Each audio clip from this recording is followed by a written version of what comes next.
I'm in Napier over this weekend, and I've come to this little park here because there's something here that you don't see very often on the roads anymore, which is these old traffic lights. Oh, look at that, it's just changing. These are actually original incandescent traffic lights that you used to find on the roads all around NZ. They were really common, but they're now incredibly rare because almost all traffic lights on roads in New Zealand have been either renovated or replaced with modern LED units. Now the LED units are much better.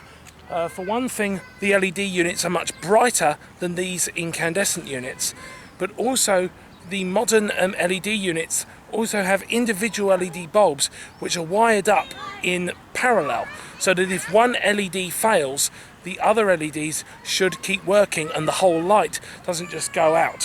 Whereas with these, because they're incandescent and they only have one light bulb in them, if the bulb stops working, that's it.